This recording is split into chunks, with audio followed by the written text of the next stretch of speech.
Merry Christmas Eve, everybody. So, some news. I found out today I have COVID-19, and it's really awesome timing because now I get to quarantine all the way through Christmas, all the way through New Year's, until around January the 3rd. So, I'm locked up, I'm isolated away from everybody, quarantining, doing my duty not to spread this thing to other people, yada yada yada.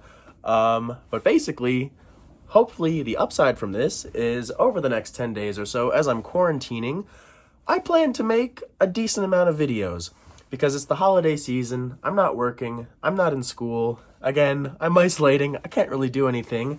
And, I didn't really put out as many videos this year as I would have liked to since I was really busy with school and work and other things. So now that I do have this time, why not make a few extra videos for the fans to enjoy, Don't worry though, I know that recently I've had a habit of making my videos way too long.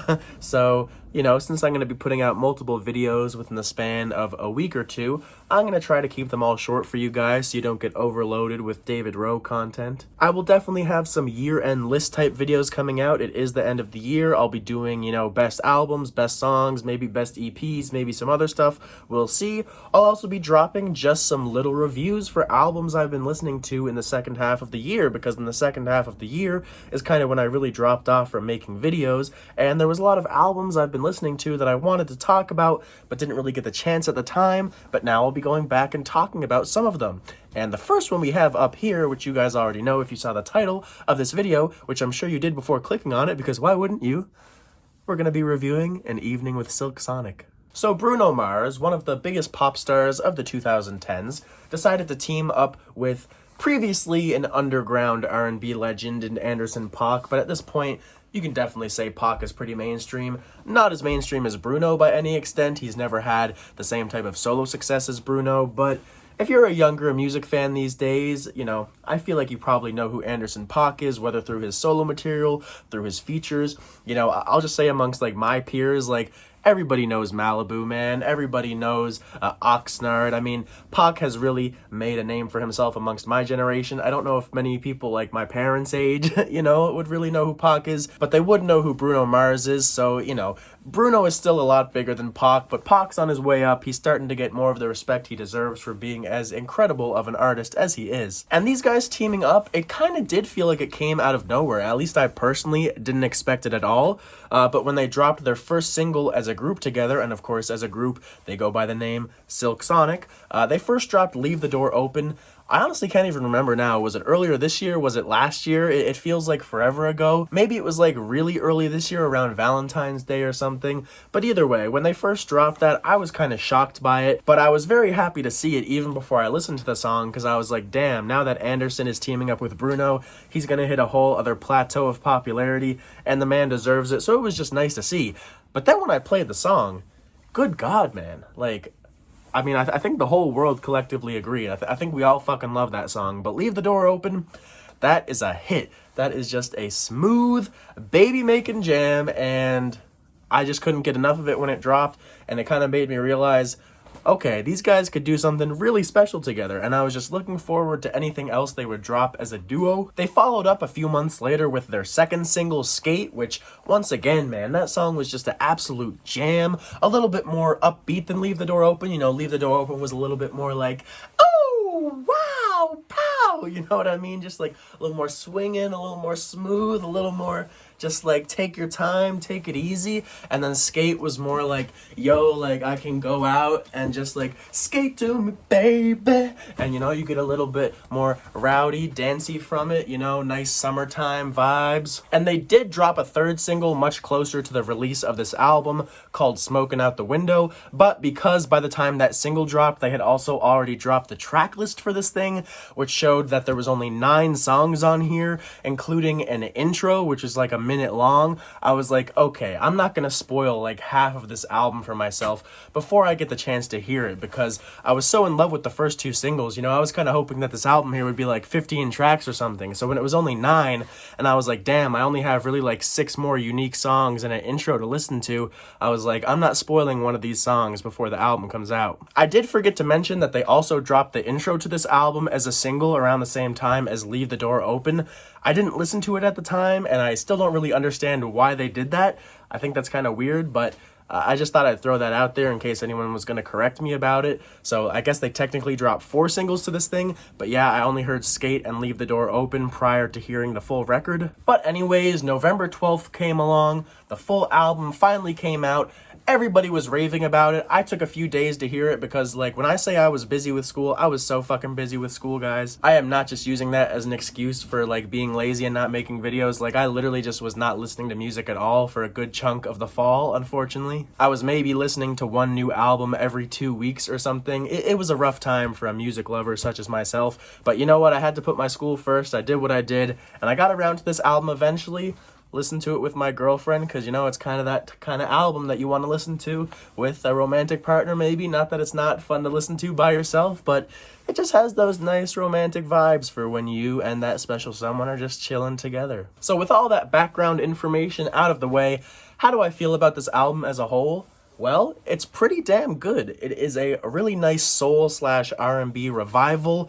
I kind of like how it harkens back to that 70s glory era, golden era of soul, while still keeping it kind of modern. Like, it doesn't just feel like they're being a cover band of, you know, artists like Etta James or Otis Redding or Nina Simone or, you know, Ray Charles or any of those guys. It sounds like they're putting their own modern spin on it while just, you know, obviously taking a lot of inspiration from that era, but keeping it fresh, not staying too much stuck in the past, and just doing their thing, bringing their own swaggers and styles to this album. Now, as good as this album is to me, I will say that I don't think it's quite as amazing or mind-blowing or a 10 out of 10 as I've kind of seen a lot of people saying this album is. Like, friggin' Anthony Fantano, he gave this album a 7 out of 10, which that is a good score, and anybody who thinks that's not a good score, like, what the fuck are you talking about? Like, you see life so black and white if, like, anything less than a 10 is a bad score to you, you know what I mean? 7 is a good score, and especially if you know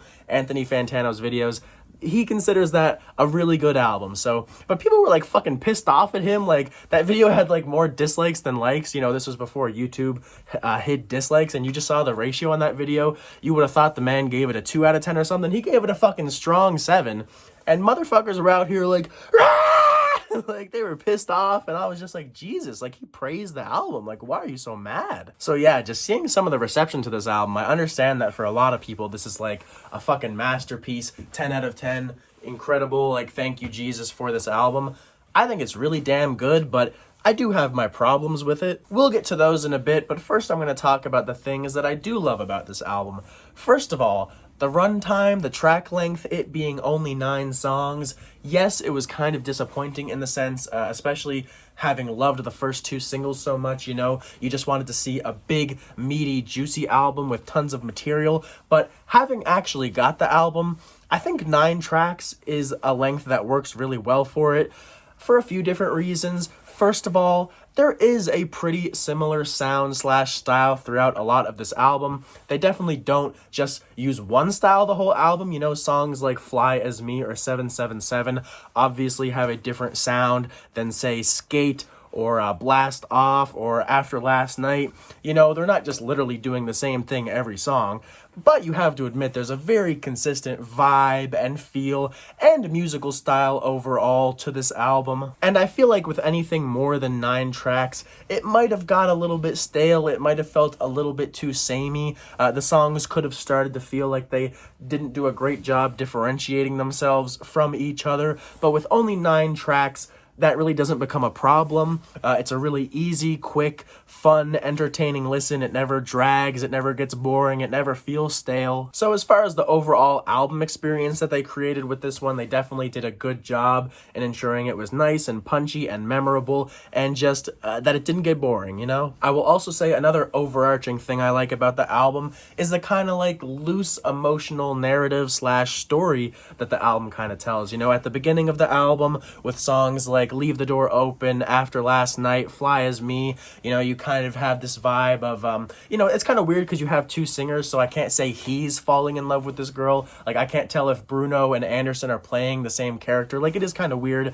but just the vibe of the first few songs is like the vibe of someone, you know, falling in love with someone that they kind of had this like one night stand, like really quick fling with, like something that just started as a hookup, but then they kind of catch feelings. You know, that's kind of how the album sets up this relationship. But then with Smoking Out the Window, you kind of have them getting a little fed up with this girl. You know, they kind of feel like she's taking advantage of him / them. It's really weird to talk about when it comes to like who is the character here. Is it Pac? Is it Bruno? Is it both of them?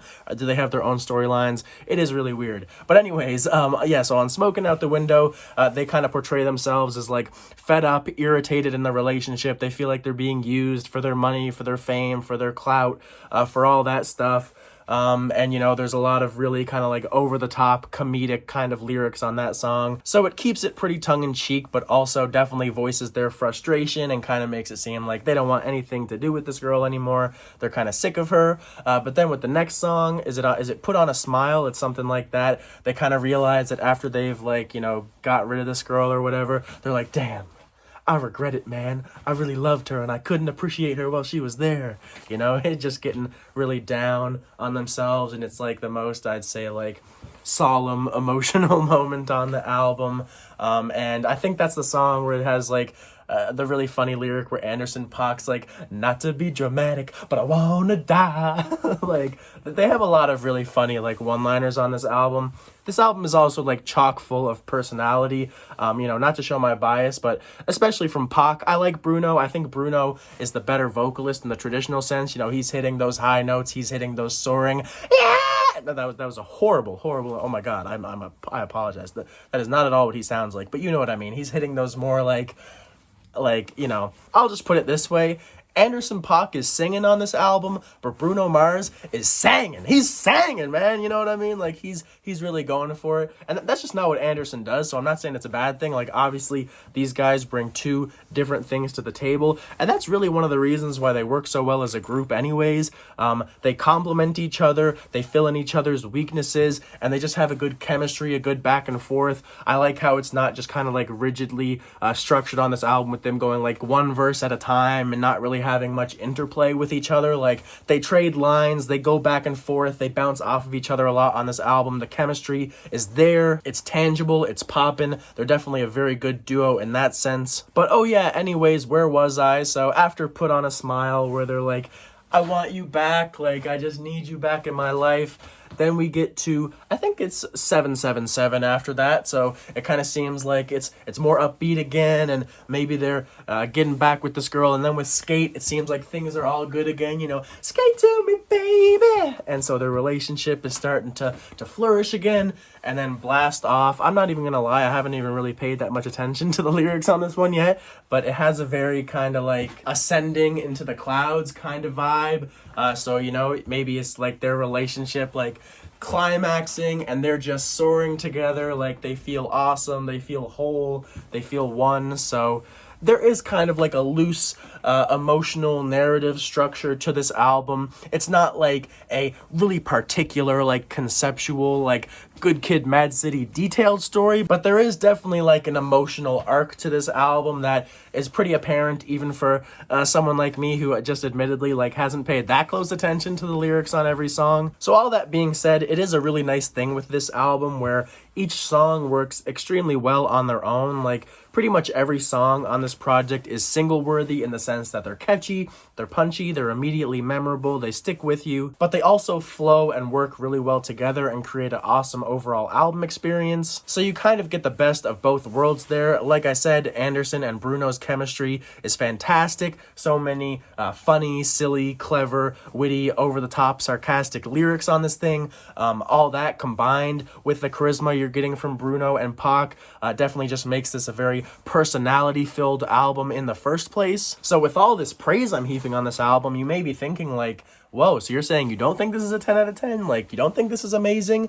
And again, I think it's really, really good. But I think my problems just come in Frankly, mainly they're with two songs. It's Fly As Me and 777. Ironically, those were kind of the two songs when I first heard the album that stuck out to me the most, and I was like, whoa, I think those are going to be like my favorites. But the more I've listened to this thing, the more I've kind of realized, like, I don't really think Silk Sonic does that sound as well as they do the more like lavish, lush R&B that they kind of bring on the rest of the album. Like both those songs, 777 and Fly As Me, have a very similar structure, composition, and sound. You have these janky, groovy lead guitars that come in and start things off. Then you get a little bit of drums, like they both start off very sparse. You get Anderson and Bruno doing some rapping over these instrumentals. And I don't want to say these songs are bad, because I still think they're decent, but I can't lie, the more I listen to them, the more they feel just a little bit hokey, a little bit cheesy. And I guess you could say that this whole album kind of has a bit of like an over-the-top cheesy vibe, kind of on purpose, just again to give it a little more personality, make it a little goofy, kind of harken back to that soul era in a more silly way. But the way that it sounds hokey to me on Fly As Me and 777, it's not really an endearing hokey, in my opinion. It's more kind of just like, it honestly, the more I listen to those songs, the more they give me like Macklemore vibes, like particularly when Macklemore makes songs like Downtown, where he's trying to like throw it back to like old school hip hop, but it just sounds so fucking like corny and cringy and just like, bro, don't do that. Now, these two songs are not nearly as bad as any of the Macklemore songs that I'm thinking of, but they do kind of just have that same kind of cheesy, hokey vibe, and I don't know, it just like, it feels so clean and polished, and it just kind of feels like such a sanitized version of what it's trying to replicate, and like, I don't know, I'm just not that head over heels about it. You know, each of these songs have their nice moments, and then they have their more kind of like eye-rolly moments to me. Like on 777, the chorus especially, I don't know, I'm not a big fan of it. The 777, let's go to da da da da. Like those horns on the chorus, man. Like, I don't know. It just all sounds kind of cheesy to me. And then on Fly As Me, at the end of the song, you have that bit where Anderson is like, now let me spell it out. F-L-Y, fly. Like, that part is just, I can't, man. Like, I mean, it's definitely a very personal thing. I can totally understand someone finding these moments I'm talking about, like, really fun, really endearing, really just, like, goofy and fun and all of that.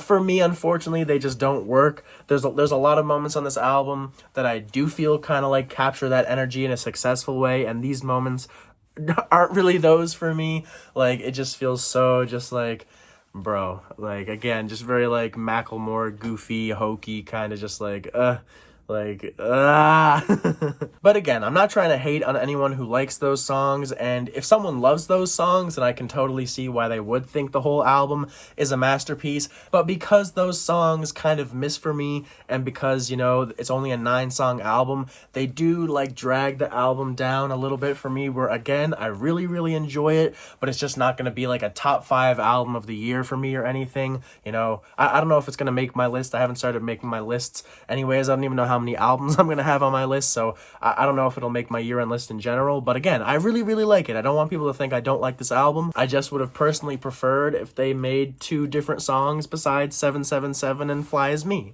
And I also just feel like as far as the narrative I was talking about goes, I feel like those 2 songs are kind of like the most useless to the narrative as well.